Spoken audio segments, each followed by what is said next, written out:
I begin my descent down Jacob's Ladder, the elegant set of grey stone steps cut into the chalk cliff down to the harbour.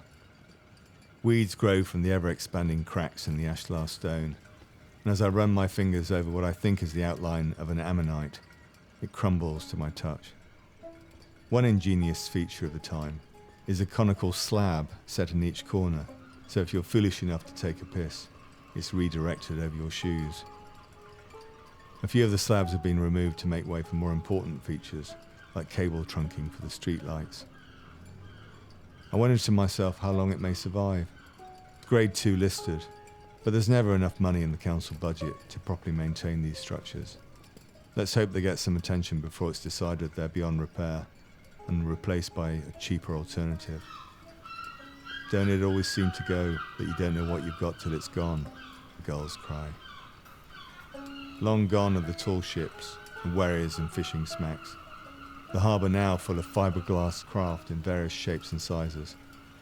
But I'm drawn on by the rhythm of the steel rigging tapping against the masts in the offshore breeze. On the far side of the harbour there's a row of flags. The Union Jack, the French Tricolore, and the Netherlands, whatever that one's called. Noticeably absent are the gold stars of the European Union. Ironic, since the harbour was only fairly recently refurbished with EU millions, which included the long tunnel bored through the cliff that allows access to the port from the west. I head past the sailors' church and the smack boys' house, where the orphans who worked on the old sailing trawlers lived, and out towards the harbour wall. There's the old gunpowder store, a peculiar squat structure with a stone roof and no windows, where visiting ships were obliged to deposit their stores of powder. Nestling inside the harbour wall is what looks like a gunboat, Royal Navy grey and proudly bearing the words Border Force strewn across the bows in bold 1-metre-high letters in the same font as Hugo Boss. I'm not sure if the large guns on the bows and stern are water cannon or actually fire shells, but they're threatening enough. I take out my phone and quickly Google illegal immigrants Kent. Evidently the numbers of refugees have rocketed tenfold in the past year, though I must admit I haven't seen any in Ramsgate yet. People die crossing the busiest shipping lane in Europe in exchange for the promise of the sanctuary of Albion. I'm not saying it's right or wrong, only that if I made that crossing, it would be the bravest and most meaningful thing I'd ever done. Only today the government announced that those people would not be afforded asylum and had to apply through the embassies. They're only trying to stop the migrants being exploited by unscrupulous gangs. I can only assume that some people are afraid that the number of people escaping war and poverty will become an invasion threat, and Ramsgate another refugee camp like Calais or even Lesbos. Perhaps it's true, but it seems the migrants are prepared to give their lives for the comfort and convenience that we all take for granted.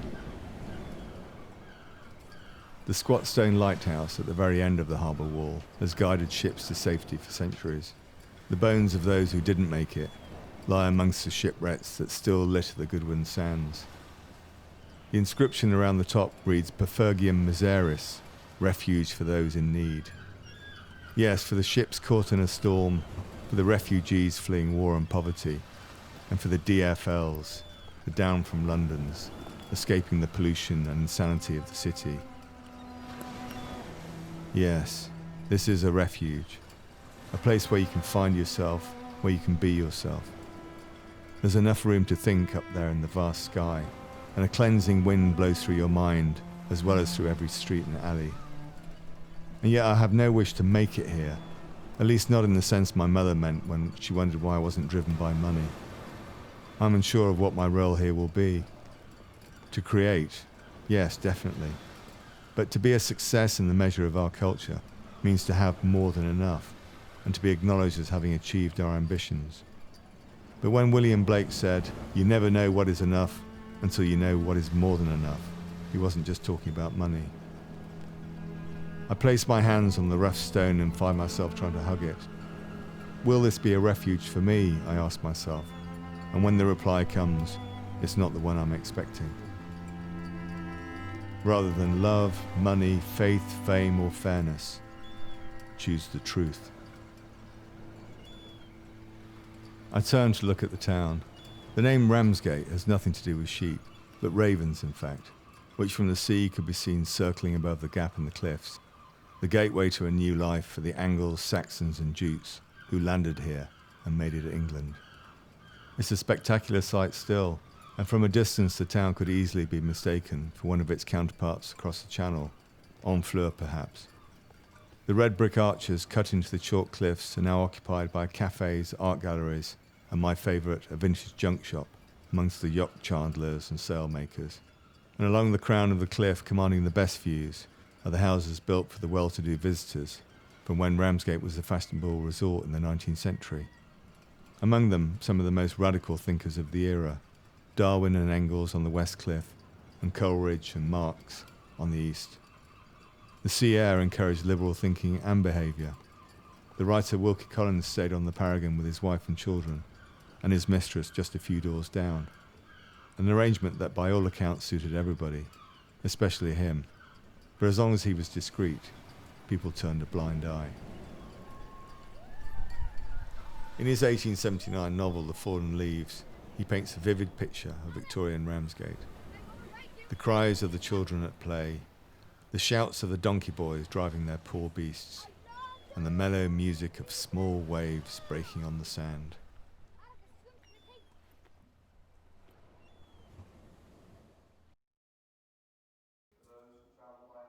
And some came here in search of religious freedom. Augustus Pugin chose the West Cliff to build the house he named the Grange. The opulent interiors, based on medieval art, are like the ones he designed for the Houses of Parliament, and as a Catholic wasn't credited for. His Gothic revival style became the mode for British architecture in the Victorian era and beyond. His ambition was to realise his dream of rebuilding medieval England in Ramsgate. St. Augustine had landed here before converting the King of Kent to Christianity in 597. Pugin's father was a refugee who'd escaped the revolution in France. But for Augustus to promote Catholicism was a bold move at a time when there was still widespread mistrust of the old religion, and Ramsgate wasn't always a safe place for him.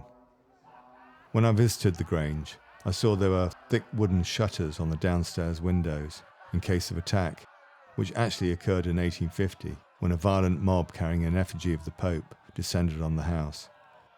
Pugin was away in London at the time, and the mob was eventually turned back by the police, but not before the house was pelted with excrement and the gateposts graffitified. His wife was traumatised and his children and servants were abused in the street. Pugin was a controversial figure, not just as a Catholic, but as a man obsessed. It's said that when he wasn't at work or wasn't procreating, he was married 3 times and had 8 children. He would scan the horizon for vessels in distress from the tower attached to his house. If he spotted a sinking ship, he would attempt to rescue in the lugger he part-owned with a friend. Eventually he went mad, from overwork and for the syphilis he had contracted as a young man, and died in an asylum, aged just 40 years. The Jewish philanthropist Moses Montefiore fared better. He built a synagogue and mausoleum in the grounds of East Cliff Lodge, formerly the residence of Jane Austen's brother, who was Admiral of the Fleet. This was years before Jews were accepted as equal members of society. They didn't get the right to vote until 1861. And yet Montefiore was highly regarded by businessmen, politicians, aristocrats and royalty alike, either because of his charisma and charm, or because he was immensely rich, having made a fortune in the city as a broker. He retired to Ramsgate in his 30s and spent the rest of his life thanking God for his good fortune and helping poor families in the town, Christian as well as Jewish, and made several daring journeys to Jerusalem by carriage, the last of which at the age of 90. Montefiore became friends with Princess Victoria and her mother, who were frequent visitors to the town and to East Cliff Lodge. A popular anecdote at the time relates that at a dinner party, he was once seated next to a nobleman who was known to be an anti-Semite. The nobleman told Montefiore that he had just returned from a trip to Japan, where they have neither pigs nor Jews. Montefiore is reported to have responded, "In that case, you and I should go there, so it'll have a sample of each." When he died at age 100, his estate was inherited by his nephew, who had no interest in Ramsgate. But it turned out Montefiore wasn't a saint. Although unable to have a child with his wife, Judith, he had a son with one of the household servants, Louisa Walden, aged just 16. 150 years later, to their credit, the family acknowledged him. Montefiore and his wife rest in the mausoleum next to the synagogue, which was modelled on Rachel's tomb in Jerusalem. The house was occupied by the Home Guard during the war, who apparently wrecked it, and in the 1950s the council bought it and knocked it down to make way for George VI Park. There was a kind of fever in the country for demolishing stately homes at that time, which is difficult to appreciate today, but it was undoubtedly one of Ramsgate's most iconic buildings, and in its place today is a concrete block cafe and toilets. But we still have the harbour, I think to myself, although a yachtsman I met the other day told me that it wasn't listed, which I found difficult to believe. There's much made of the royal status, celebrated by a massive granite obelisk standing outside the public toilets next to Wetherspoons. The story goes that George IV, who was already married to his long-term lover Mrs. Fitzherbert, although illegally, as she was not only divorced but a Catholic, and he disliked Queen Caroline so much that when Dover gave her an enthusiastic welcome on occasion she was returning from Hanover, he got his best friend Joseph Curtis to pay the crowds to cheer him off at Ramsgate. Curtis, who had made a fortune selling sea biscuits to the Navy, was described at the time as cutting a ludicrous figure with his massive paunch, drinker's nose and untutored diction. Today there are plans to erect an oversized bronze statue of the king on the harbour wall, who, judging by the size of it, was just as fond of his food. I met the artist a couple of times. He was a thoroughly nice chap, but I wasn't enamoured by the statue. I'd rather see the engineer John Smeaton, who not only designed a state-of-the-art harbour, but also an ingenious way of flushing out the silt, a system that even today is not fully understood. So often the glitz gets all the attention, while the real genius is forgotten. I can see that the lift bridge that allows boats in and out of the harbour is down, and I head off in that direction. The operator, sitting in a glass booth on the other side, watches me suspiciously as I cross, and I find myself walking like a sailor, in case he tells me off.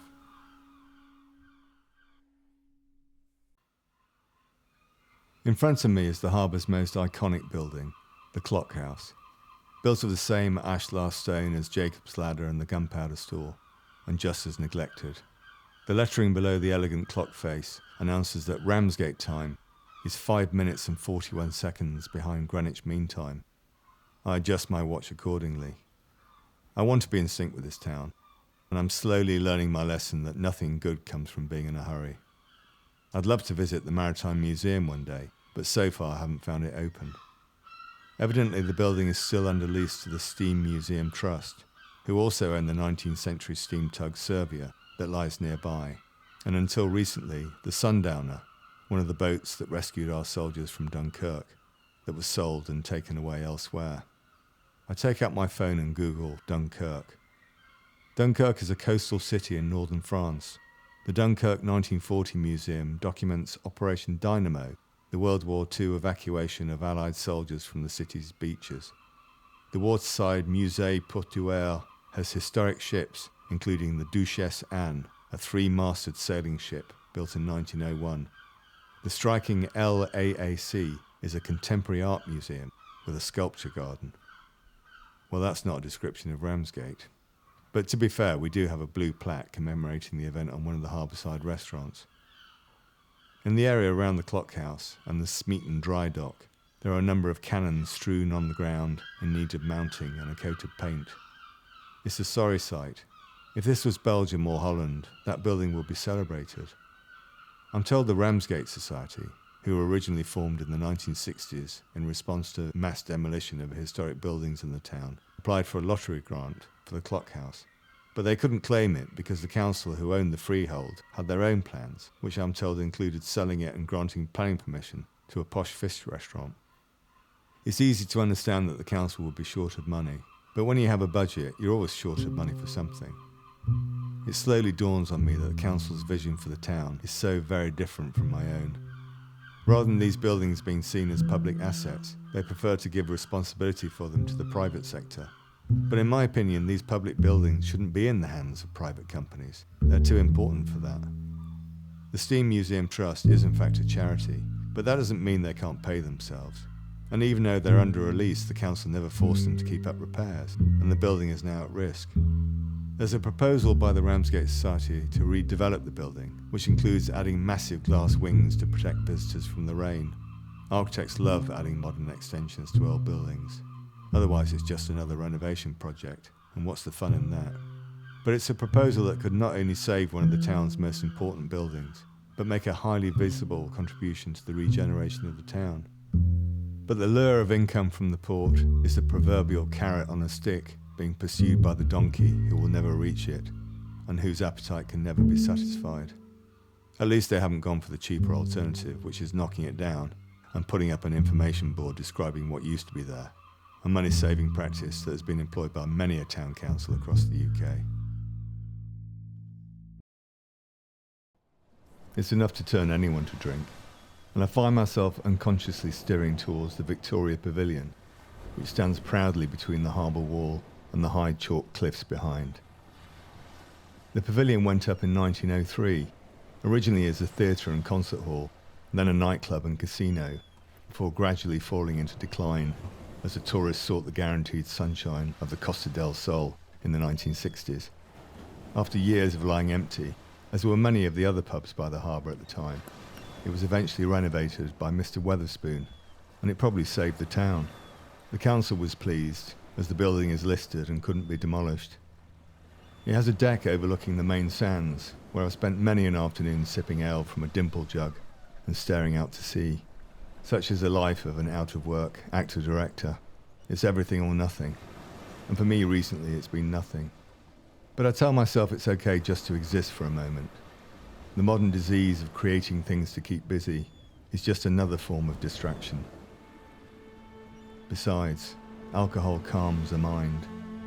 Carl Jung, who visited many spas like Ramsgate in his time, observed that the craving for alcohol was the equivalent of the spiritual thirst of our being for wholeness. It all makes sense now. I take a seat and order a pint on the app, and then rummage through my bag to see if I have a cigar. I don't. The question is, can I really be at peace with myself? Can I sit happily with just my thoughts? Or even better, sit without thinking at all? Judging by some of his letters home, Vincent van Gogh understood what all creatives know, that sometimes the hardest work happens in those seemingly idle moments. Yet thinking, planning and sleeping are an integral part of the process of making art. For a moment I watch the sea mesmerised as it shimmers alive, alive-o, and think of all the creatures that live in there amongst the bones of the shipwrecked sailors. And I'm happy until I tell myself I can't enjoy my pint without a cigar, and I play with my phone and I'm restless again. But it's good to be back here, back in Ramsgate once more.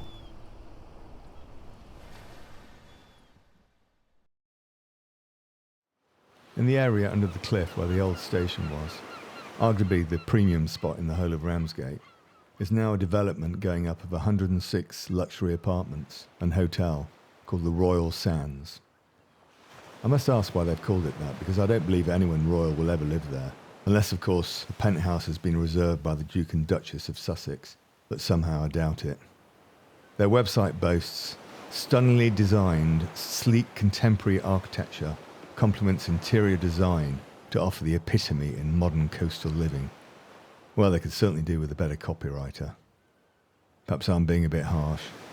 No, copywriters are supposed to be able to write good English, especially when they're employed by a company selling apartments starting at £750,000. When the old Ramsgate railway station closed, the council bought the land and leased it to a leisure company, Merry England, who converted the station building into a mock medieval castle. And in the 1960s, it became Pleasurama, which was basically a fun fair. It boasted the longest bar in the UK, which I must admit does sound fun. By 1998, it had been losing money for years, and then one night the listed station building mysteriously burnt down, and the site became an eyesore for the next 20 years or so.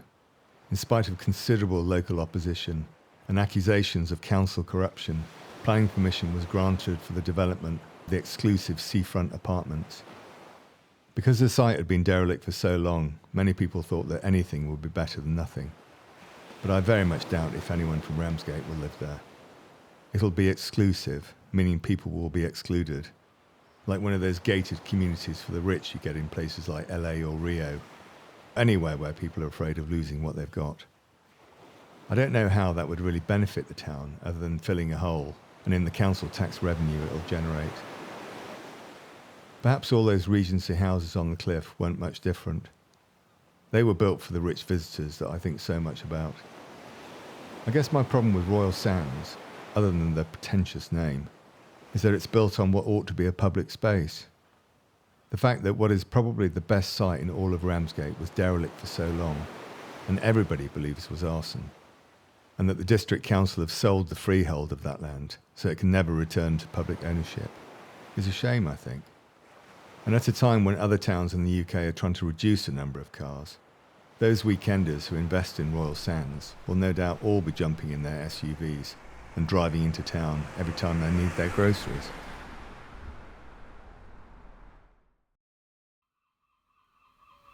I decided to go and buy some fish. I mean, I live on the coast and it's free range and doesn't involve as much cruelty as farming animals. Also, the mercury we hear about is largely confined to the warm water species, so don't buy tuna basically. There used to be half a dozen fish shops in the town, and now there's only a battered van parked on the edge of the harbour. Michael has sold fish in Ramsgate for the last 60 years. I enjoy our exchanges. He has this joke that he always does when I approach. He says, "Here comes the richest man in Ramsgate." Now, I don't know if he actually thinks that I'm rich, but I don't mind being the richest man in Ramsgate for 10 minutes. And when I leave, he says, "Have a good day, Roger," which is sweet, although my name isn't Roger, but I've given up correcting him. Michael is pushing 80, but he's basically a workaholic who gets up at the crack of dawn, and then he's on his feet all day. We're getting the new van next week, he tells me, as his eyes light up with excitement like a little boy at Christmas. He asked me about New York and how my girlfriend is. It's obvious in his younger days he was a ladies' man, and he reaches into his wallet and pulls out a black and white photograph of a handsome young teddy boy standing outside the old Pleasurama. "You were pretty cool, Michael," I say to him with gravitas, and he nods knowingly as the lips of all the beautiful girls he ever snogged flash through his mind. He shucks me half a dozen oysters, and I squeeze on the lemon and swallow them while he serves other customers. As they leave, I ask him if it's true that all the best fish goes to France, and he nods. The shellfish, the whelks especially, he tells me, end up in Korea and Japan, where they pay top prices for them. Literally tons of them are pulled out of the sea every week. They're going to have to run out soon. They must do, he tells me, shaking his head. We talk about coming out of Europe and what it means for the fishing industry. He raises his arms in a gesture of bafflement. "Nobody knows," he says. I don't ask, but I expect he voted for Brexit. He's the right generation, and UKIP and the Tories promised so much. He must feel betrayed, I think to myself. I would never have voted for it, I tell him. And now we have, it would be crazy to surrender our fishing rights. It's not about the money, but surely the only way that we can conserve the fish stocks. Wouldn't it be nice to have top quality fish to eat in this country and know that we're not decimating our oceans? If it was up to me, sounding a bit pompous but not meaning to, I would ban fish exports altogether. It doesn't generate that much money for the economy anyway. All that bluster about sovereignty to get people to vote out of Europe and the government end up giving it all away. Shouldn't we be conserving the fish for the next generation? Otherwise the seas will die like those coral reefs you see on David Attenborough programmes. We also wouldn't be forced to throw back dead fish in the sea because of the quotas on what kind of fish you're allowed to catch. Suddenly, I hear a French accent behind me. It's a lady, originally from Normandy, and now married to a Kentish man. She's interested in the crabs and lobsters Michael has simmering away in a boiler sitting on the pavement outside the van. I ask her why it is that the French seem to value good food and we don't. When you go to the markets in France, there's always an abundance of top quality fish and meat and bread and fresh fruit and vegetables and cheese. And how can it be that two countries separated by 20 or 30 miles can be so very different? Both countries went through the war, so it can't be that. Perhaps it's a Catholic-Protestant thing, or maybe it's the lure of the supermarkets. The lady is more mystified about it than I am. She chooses her crabs carefully, and she'll dress them at home rather than buying the ones that Michael prepared earlier, now wrapped in cellophane and twice the price.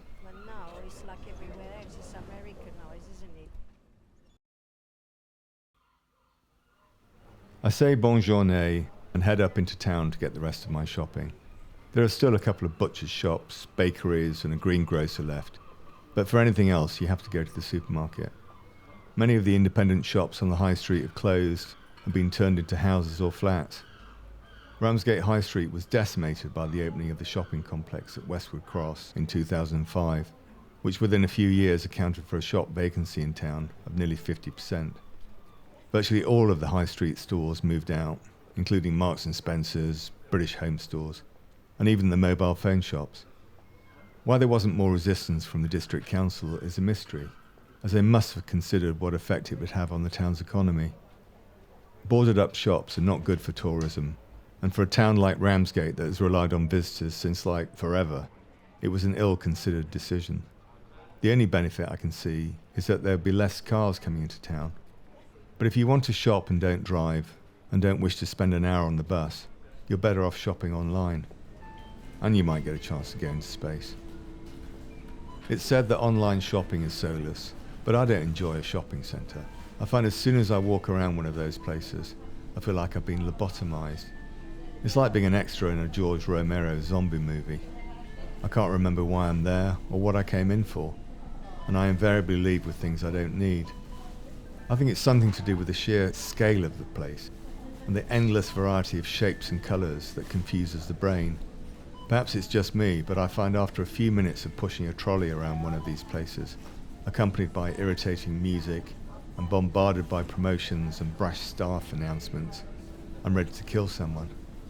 It's not a coincidence that many of the assault rifle massacres in the States take place in shopping malls, and all of the big supermarkets have defibrillators because so many people have heart attacks whilst they're queuing for the till.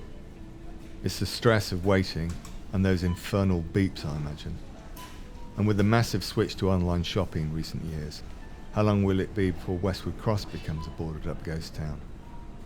Well, hopefully soon. The supermarket concept came from America, and Ramsgate's first was built in 1960. I've seen a photograph of it when it first opened. There's a queue of people waiting anxiously to get inside. I can make out a sign in the window that says 7,000 chickens. That's a lot of chicken, I think to myself. The thought of it is enough to turn anyone vegetarian. I remember as a child chicken was expensive, usually reserved for Sunday lunch, before they started the battery farming and the antibiotics and the concentration camps, before it became a human right to have a cheap and plentiful supply of meat. The building, which is essentially a concrete box, is still there, although now grimy and derelict. There used to be a grand Victorian theatre on that site, the Royal Palace, and if you look up, you can see one small wing of it survives. There was a massive sculpture of a man on a rampant stallion on top of the tower above the grand entrance, and before it was a theatre, it was a circus called Sanger's Amphitheatre that attracted the top acts of the day, and in later days was a cinema. To see the site now, I struggle to understand why there was such enthusiasm at the time to tear down these iconic buildings, which was not the rebirth of the town, as was presumably the intention, but its demise. Some clever clogs at the post office decided to relocate the business to the backyard and sell off the fine Victorian facade, which has since become derelict. But to be fair, it wasn't just Ramsgate. It happened all over the country. Entire city centres were bulldozed in the name of progress. But why it happened here and not in France, for example, is a mystery. Was it class revenge or a form of self-mutilation to bury some deep-seated malaise? Perhaps if I stay long enough, I'll find out.